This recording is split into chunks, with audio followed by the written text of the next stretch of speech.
Good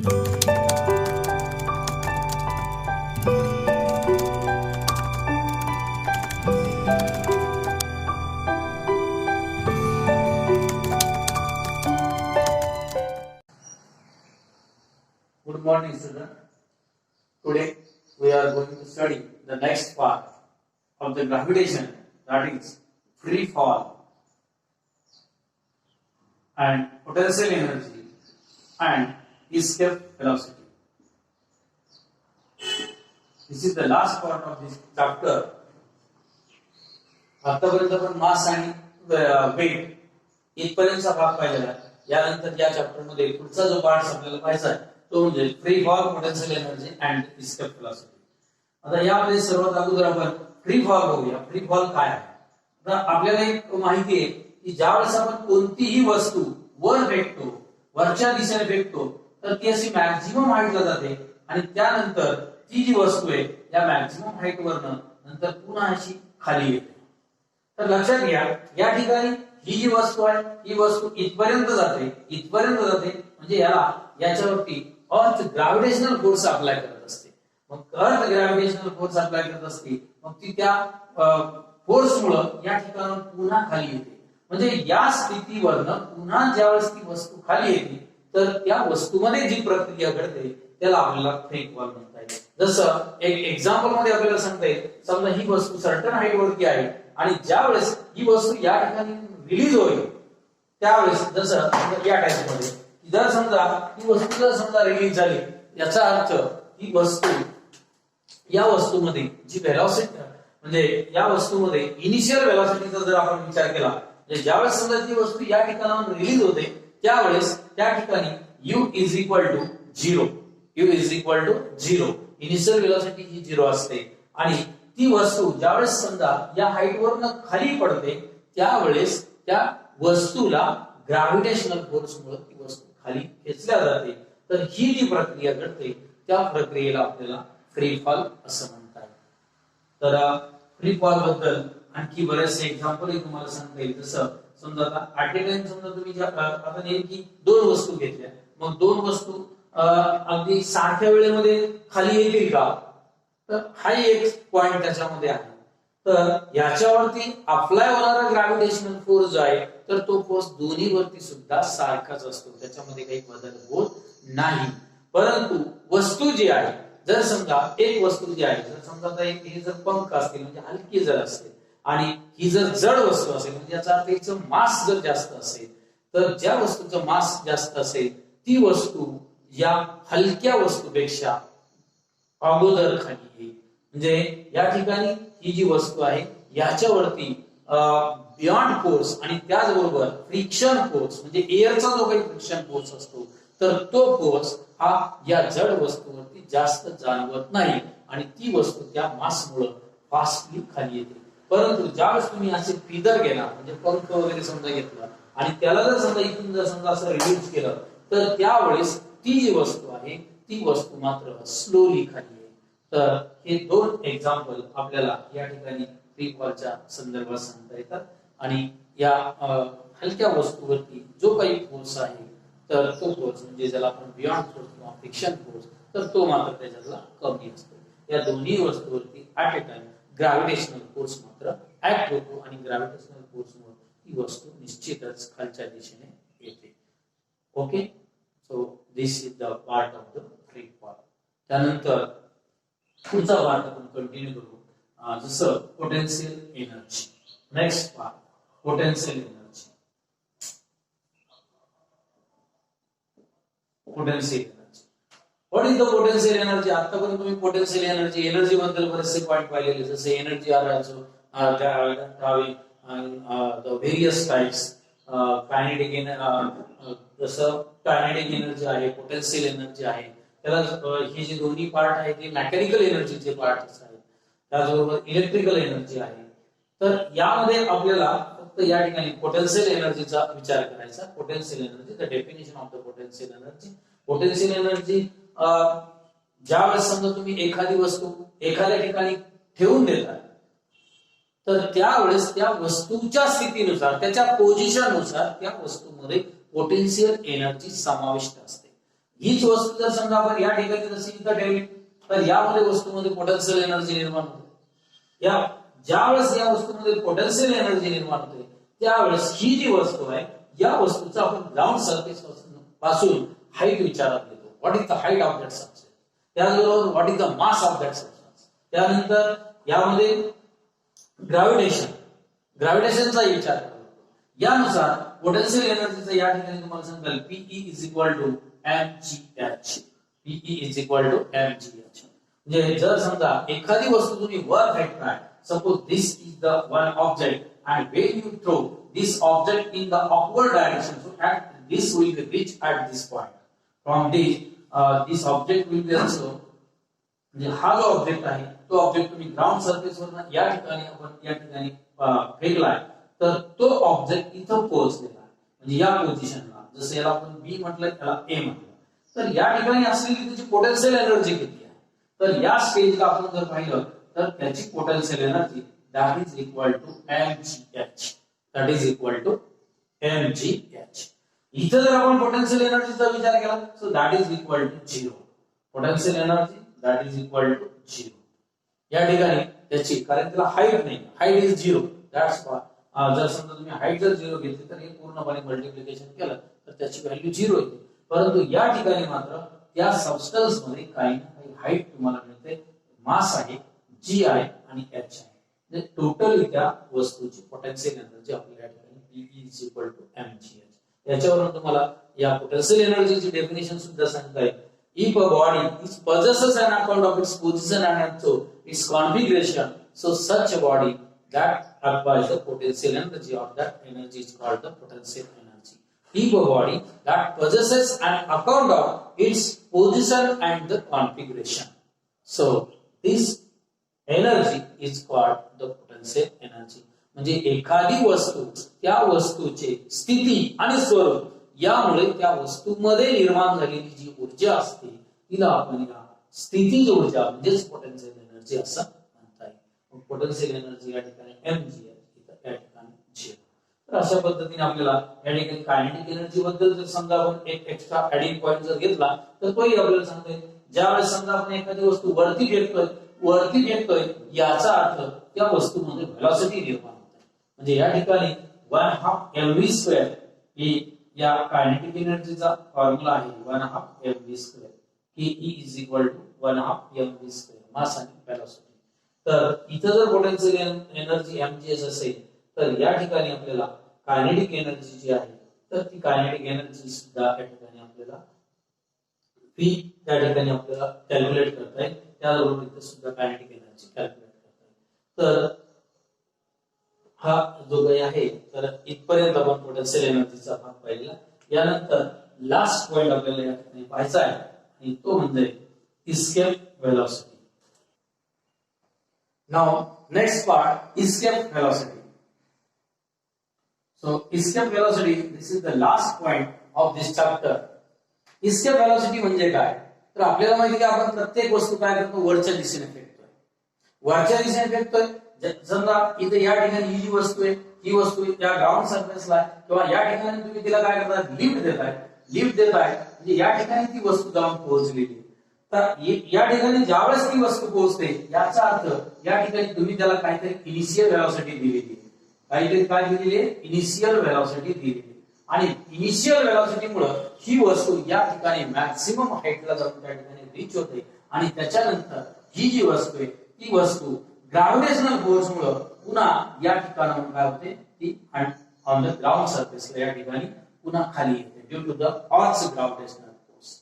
म्हणजे या ठिकाणी आपल्याला इस्केप वेलोसिटीचा ज्यावेळेस विचार करतोय त्यावेळेस ती जी वस्तू आहे ती वस्तू अशा स्थितीमध्ये असते की जर समजा आपण तिला दिलेली वेलोसिटी जर एवढी असेल की ज्यामुळे ती वस्तू ग्रॅव्हिटेशनल फोर्सच्या पलीकडे असेल.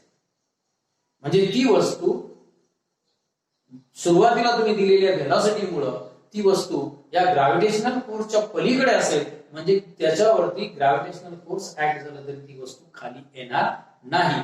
तर अशा स्थितीमध्ये ज्यावेळेस ती वस्तू असेल तर त्याला आपल्याला काय म्हणता येईल, escape velocity. So escape velocity, that means when you give the initial velocity to any body and if that body is not undergo the gravitational force, that means that body does not come on the ground surface, and that body is also revolve above this gravitational force or Earth's area, Earth's gravitational area, so that body offers the escape velocity.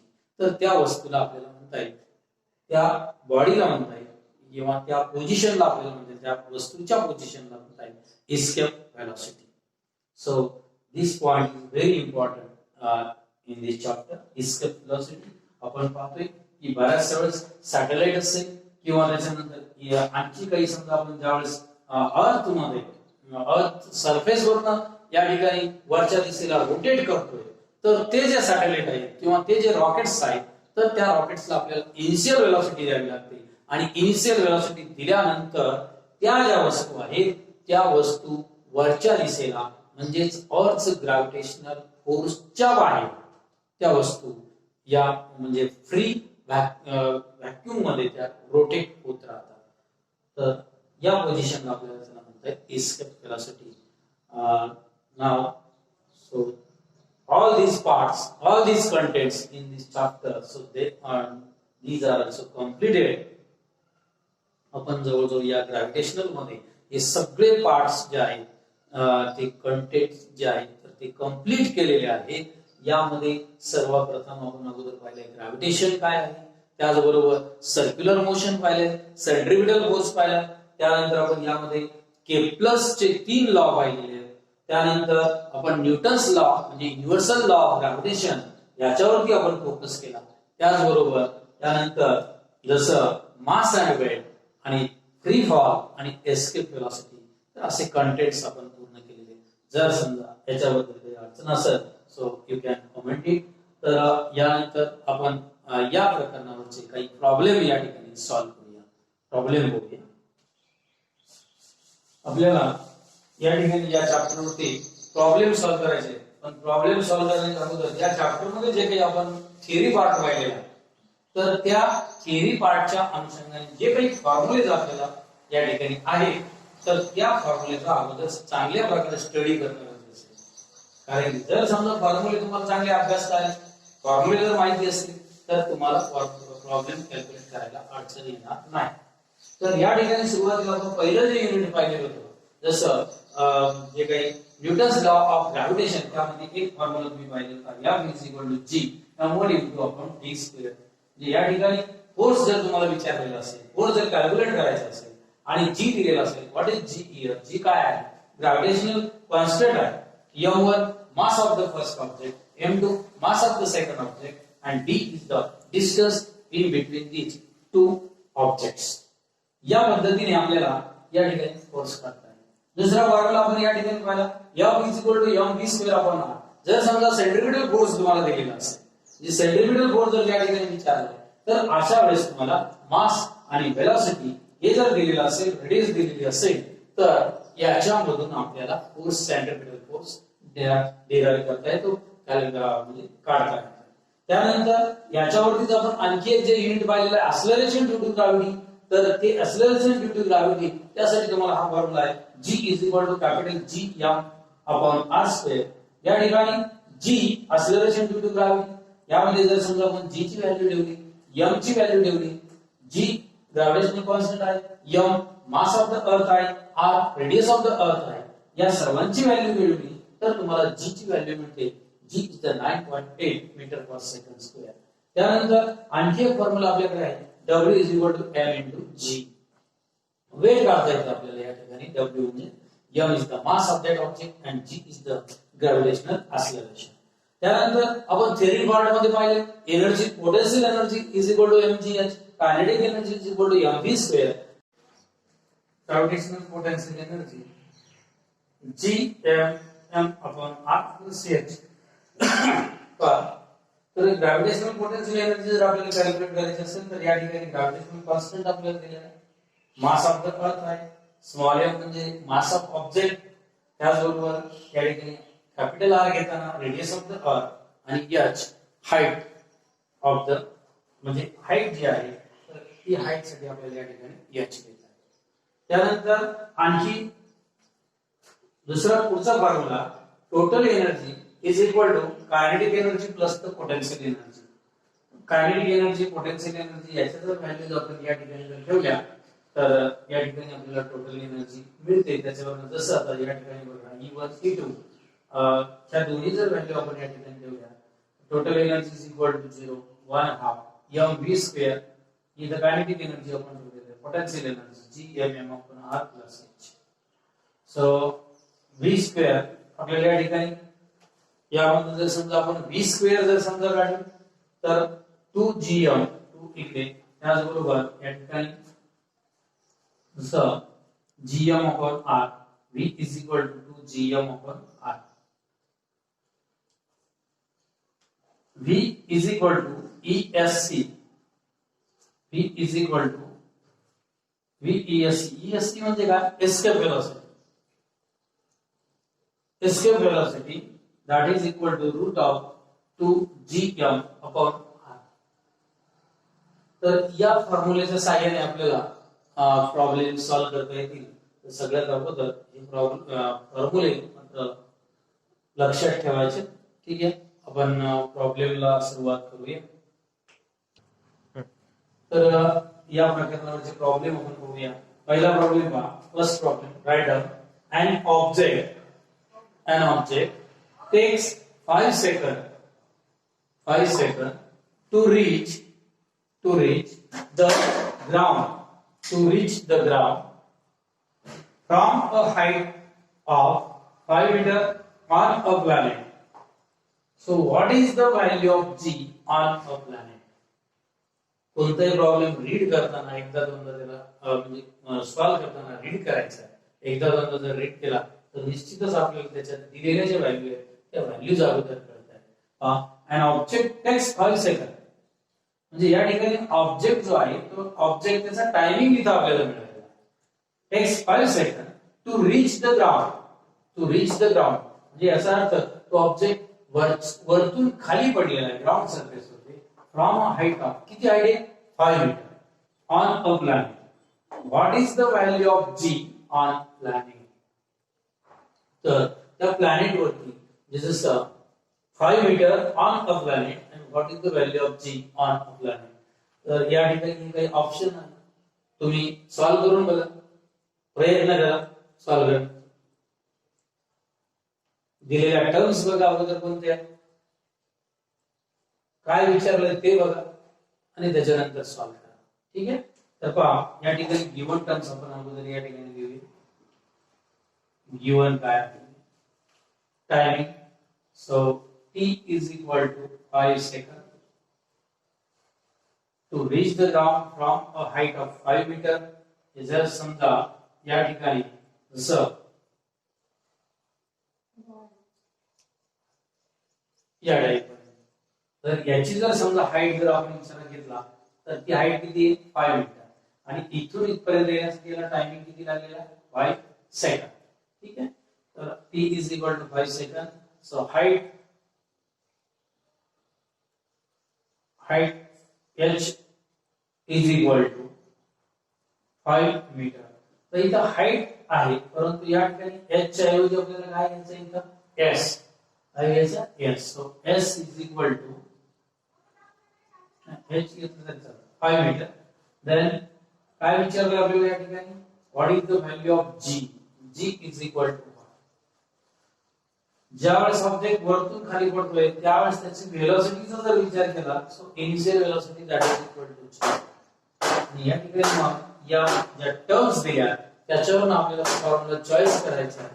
So formula that is PHG. P is equal to S is equal to second equation चा formula आपण S is equal to ut plus 1 half या ठिकाणी gt square आपल्याला घेता आहे. S is equal to ut plus 1 half gt square. S म्हणजे या ठिकाणी that is the height 5 metre. so you substitute the value इथे ज्या दिलेल्या आहेत तर त्या व्हॅल्यू आपल्याला काय करायच्या या ठिकाणी सबस्टिट्यूट करायच्या. या ठिकाणी 5 that is equal to ut initial velocity 0 into timing I आपल्याला माहिती plus 1/2 g. g is g या ठिकाणी आपल्याला काय करायचं, g काढायचं. So t square into 5 square. ठीक आहे.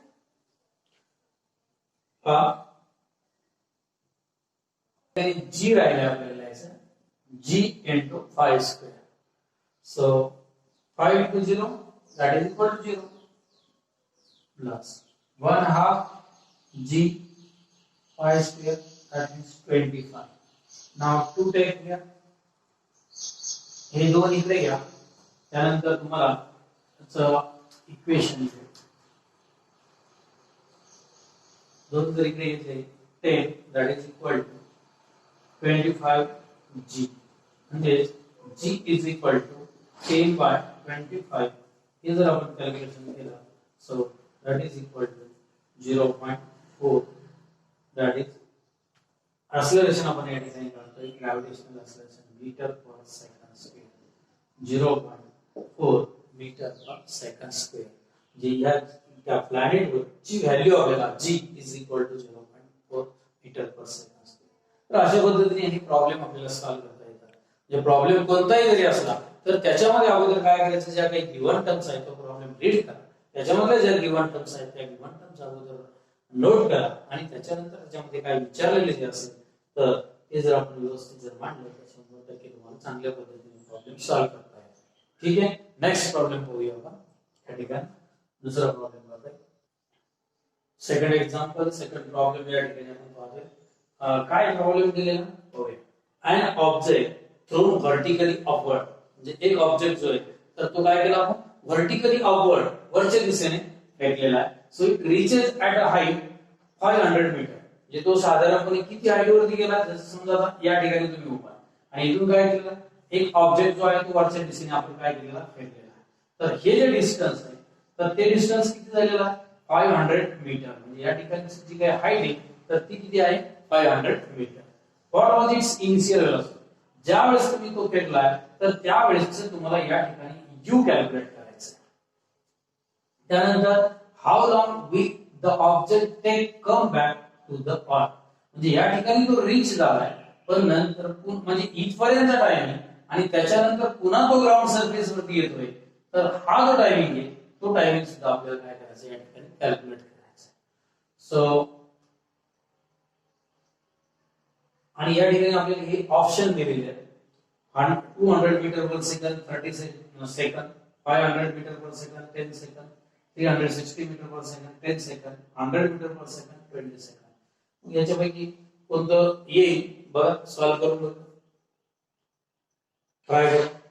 तुम्हाला त्याची हिंट्स दिलेली, ऑब्जेक्ट दिलेला आहे, ऑब्जेक्ट हा आपण वरती फेकतोय. वरती फेकत असताना दिलेले जे काही टर्म्स आहेत त्या टर्म्स लिहा. यामध्ये सगळं अगोदर गिवन या ठिकाणी बघा आणि त्याच्यानंतर फॉर्म्युला तुम्ही तयार करायचा. तर गिवन मध्ये तुम्हाला हाईट दिलेली आहे. हाईट किती दिलेली आहे, h is equal to 500 metre. Okay. Now next, what is its initial velocity. काय विचारलंय तुम्हाला, e is equal to what is its initial velocity. त्याच वेळेस ज्या वेळेस हा ऑब्जेक्ट या ठिकाणी पोहोचतोय मॅक्सिमम हाईटला पोहोचल्यानंतर तो पुन्हा रिटर्न येतोय म्हणजेच या ठिकाणी v is equal to 0. म्हणजे त्याची फायनल व्हेलॉसिटी किती असेल 0 असेल. त्याचबरोबर या ठिकाणी g च्या बाबतीत जर आपण विचार केला तर g is equal to 9.8 ही व्हॅल्यू दिलेलीच असते.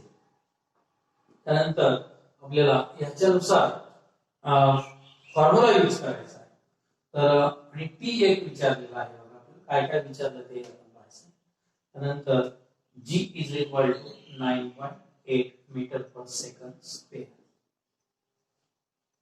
तर या ठिकाणी हे जे काही टायमिंग जो आहे तर हा टायमिंग सुद्धा आपल्याला वरती ज्यावेळेस तुम्ही ऑब्जेक्ट या ठिकाणी दिलाय तर तो ऑब्जेक्ट वर आणि त्याच्यानंतर पुन्हा तो ग्राउंड सरफेसला येतो त्यावेळेस आपल्याला टायमिंग काय करायचं कॅल्क्युलेट करायचं. तर फॉर्म्युला आपल्याकडे हा मोशनचे फॉर्म्युला आपल्याला माहिती आहे. First v is equal to u plus at. v is equal to u plus at. मग हा जर फॉर्म्युला आपण यूज केला तर याच्यामध्ये v तुम्हाला माहिती नाही, u काढायचं आहे आणि ऍक्सेलरेशन ते पण नाहीये. मग या ठिकाणी पहिला फॉर्म्युला आपल्याला इथे यूज करता येणार नाही. सेकंड फॉर्म्युला बघूया, s ut + 1 of 8 स्क्वेअर, त्याचाही आपल्याला या ठिकाणी यूज होणार नाही. तिसरा फॉर्म्युला आपण बघूया, v square is equal to u square plus 2gs. 2gs. v square is equal to u square plus 2gs. अथवा या ठिकाणी v किती आहे तुमचा 0. Substitute the value of v 0.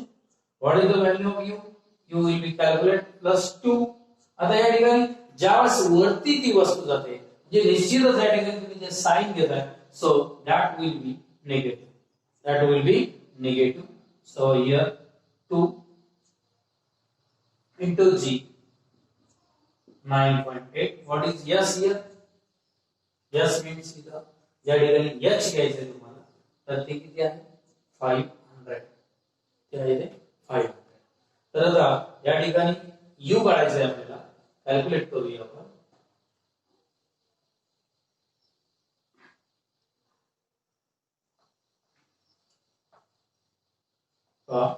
u square is equal to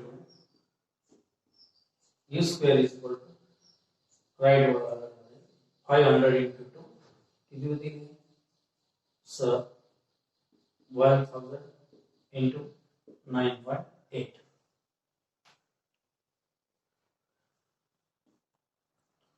ज्यावेळेस समजा आपल्याला या ठिकाणी g ची व्हॅल्यू जर दिलेली नसेल तर त्यावेळेस आपण किती घ्यायची 9.8. परंतु आपल्या प्रॉब्लेम मध्ये मात्र काय केलेलं आहे, जी ची व्हॅल्यू इथे किती दिली आहे 10 मीटर पर सेकंड स्क्वेअर.